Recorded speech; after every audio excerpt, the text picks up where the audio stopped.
1638 से 1707 एडी में, ठीक है। और आपको कुछ ये वाले पॉइंट भी आपको ध्यान में रखने हैं, आप नोट्स में पढ़ लेना। तो हेलो फ्रेंड्स, स्वागत है आपका हमारी इस आज की पहली वीडियो में। आज हम बताने वाले हैं आपको कि जो मैं हिस्ट्री का नोट्स अपने चैनल पर जो पोस्ट कर रहा हूँ उसमें आपको इम्पोर्टेंट पॉइंट्स क्या सबसे ज़्यादा याद रखने हैं। तो जो मैंने पॉइंट्स जो याद रखने हैं ना, वो मैंने हाईलाइट कर रखे हैं, देख सकते हैं आप। तो आज हम केवल 2 पेज कवर करेंगे, क्योंकि ज़्यादा कवर करने में हम भूल भी सकते हैं कुछ भी, ठीक है। तो देख सकते हैं आप यहाँ पे जो मैंने हाईलाइट कर रखा है ना, वो आपको ज़्यादा ध्यान में रखना है। जैसे कि मैं बता दूँ आपको, संस्कृत भाषा के नियम क्या है। जो इतिहास के पिता हैं उनको हेरोडोटस बोलते हैं, और उनका संस्कृत में नाम है हरिदत्त, ठीक है। और विभाजन, इतिहास का विभाजन किसने करवाया? क्रिस्टोफ सेलियरस ने, ठीक है। इसका विभाजन कब हुआ था? 1638 से 1707 एडी में, ठीक है। और आपको कुछ ये वाले पॉइंट भी आपको ध्यान में रखने हैं, आप नोट्स में से पढ़ लेना। तो इसके बाद हम बात करते हैं प्राचीन भारत के इतिहास के स्रोत की, जो कि 4 हैं, देख सकते हैं आप। इसमें सबसे प्राचीन है धर्म ग्रंथ, इसके संकलनकर्ता हैं महाकृष्ण द्वैपायन वेद व्यास, ठीक है। वेद 4 प्रकार के होते हैं, ऋग्वेद, यजुर्वेद, सामवेद और अथर्ववेद, ठीक है। आपको ये जो पॉइंट हाईलाइट दिख रहे हैं, ये आपको सबसे पहले याद कर लेने हैं। जैसे कि ऋग्वेद को पढ़ने वाला कौन है? उत्तर ऋषि, ठीक है। और तीसरे मंडल में सूर्य देवता सावित्री को समर्पित प्रसिद्ध गायत्री मंत्र है। इसके रचयिता कौन है? विश्वामित्र, ठीक है ना। आपको ये सब याद कर लेने हैं। रचनाएं अग्नि और इंद्र। दूसरे पेज पे आते हैं हम लोग। यहाँ पे देख सकते हो आप, दूसरा जो वेद है वो है यजुर्वेद। इसका जो कि उपवेद है इसका धनुर्वेद। इसको पढ़ने वाला कौन है? अध्वर्यु, ठीक है ना। तो देख सकते हो आप, मंत्र तथा बलि के समय अनुपालन और नियमों को एकत्रित करना यजुर्वेद है। ये जो कि इसमें बलिदान का वर्णन किया गया है, जो कि गद्य और पद दोनों में है, ठीक है। तीसरा है आपका सामवेद, जिसका उपवेद है गदर्वेद, और पढ़ने वाला कौन है? उद्रात, जिसमें कि 1810 सूक्तियाँ होती हैं, जो कि ऋग्वेद से लिए गए हैं। पाठकर्ता कौन है? उद्रात। मैंने आपको भी बताया पाठकर्ता कौन है? उद्रात, ठीक है ना। भारतीय संगीत का जनक सामवेद को कहा जाता है, यानी कि भारतीय संगीत वो उसका जनक सामवेद को कहा जाता है। गोल्डन पॉइंट आपको याद रखना है। सबसे ज़्यादा आपको जहाँ कहीं भी नोट्स में गोल्डन पॉइंट देखे, वो आपको सबसे ज़्यादा पहले याद करना है।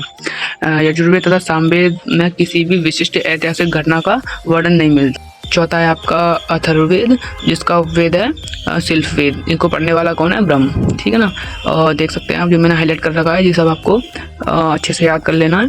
731 मंत्र है, लगभग 600 पद में, ठीक है। रचयिता कौन है इसके? अथर्वा। इसमें क्या क्या किया जाता है? इसमें किस किस का विवरण मिलता है? विचारों एवं अंधविश्वासों का विवरण मिलता है। मातृभूमि महात्मा का विवरण मिलता है। कुरुओं का राजा कहा जाता है, ठीक है। जादू टोना का विवरण मिलता है। वनस्पति एवं औषधियों का विवरण मिलता है। ये सब आपको अच्छे से पढ़ लेना है, ठीक है। उसके बाद आते हैं हम भारत के इतिहास पर, जो कि तीन भागों में है। प्रागैतिहासिक पाषाण काल, और आगे ऐतिहासिक काल और ऐतिहासिक काल। जिसे पाषाण काल को 3 भागों में बांटा गया है, देख सकते हैं। प्रापाषाण काल, मध्य पाषाण काल और नवपाषाण काल, ठीक है। और इसमें प्रापाषाण काल में आपको ज़्यादा कुछ याद नहीं करना है। आपको सिर्फ ये याद रखना है कि प्रापाषाण काल में शिकार करना सीख गए थे और आग की खोज हुई थी।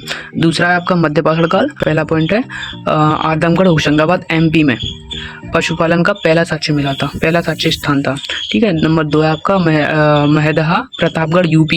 यहाँ पे आदमी और स्त्री के शव को एक साथ दफनाने का स्थान था, ठीक है। और तीसरा पॉइंट है आपका सराय नहार UP में। यहाँ पे एक साथ कब्र में 3 शव दफनाने का स्थान मिला था। यहाँ पे चौथा है बागौर, राजस्थान में मध्यपाषाण काल का सबसे बड़ा स्थल है। बागौर राजस्थान का मध्यपाषाण काल का सबसे बड़ा स्थल है। आते हैं हम 3rd पेज पे, देख सकते हैं आप, नवपाषाण काल। वहाँ पे हमने 2 कवर कर लिए, प्रापाषाण काल और मध्यपाषाण काल। यहाँ पे नवपाषाण काल। नवपाषाण काल में क्या हुआ था? एक कृषि की शुरुआत हुई थी और पहिए की खोज हुई थी। और यहाँ पे तीसरी हुआ था स्थायी निवासी की प्रवृत्ति एकमात्र रहने की जगह, यानी कि जहाँ के लोग थे ना, उनको अपने रहने की जगह पता चल गई थी, हमको एक जगह रहना है। मेहरगढ़ की कृषि का पहला साक्ष्य मिला। यहाँ पे मेहरगढ़ में कृषि का पहला साक्ष्य मिला, जो कि बलूचिस्तान में है। चावल की खेती कोल्डवा इलाहाबाद, संगल कल्लू कर्नाटक में राग का टीला मिला, ठीक है। बुर्ज होम, ये सब आपको याद करना है, ये बहुत ही इंपॉर्टेंट है। बुर्ज होम कश्मीर गर्तावास घरों में गड्ढे मिलते थे, और पालतू पशुओं को मालिक, अगर पालतू पशु यानी कि जो मालिक होता था, अगर वो कैसे भी करके मर जाता था या फिर कुछ भी, तो उसके साथ उसका जो पालतू कुत्ता वगैरह होता था उसको भी उसके साथ दफना दिया जाता था, चाहे वो जिंदा हो फिर चाहे वो मरा हो। ठीक है, उनके प्रभास दिखा भीमबेटका की गुफाएं शैलाची चित्र के लिए प्रसिद्ध हैं, रायसेन मध्य प्रदेश में। ठीक है, नंबर 2 अतिरमपक्कम मद्रास तमिलनाडु, हड्डियों से बने औजार मिले यहाँ पे। ठीक है, तीसरा है हथनौरा जो कि एमपी में है, जो कि नर्मदा नदी की घाटी के तट पर स्थित है। जहाँ यहाँ पर हथनौरा में क्या मिला, मनुष्य के जीवाश्म और सर्वप्रथम। ठीक है, और खोज किसने की थी, अर्नोल्ड सोनकिया ने 1982 में। तो गाइस अभी हम यहीं तक पढ़ेंगे और मैंने यहीं तक अभी हाईलाइट करके रखा है, देख सकते हैं आप। तो हमारे ये 2 पेज कवर हो चुके हैं, इसके बाद हम अगला कवर करेंगे अगली वीडियो में। और वीडियो अच्छी लगे तो वीडियो को लाइक कर देना और चैनल को सब्सक्राइब जरूर से कर लेना।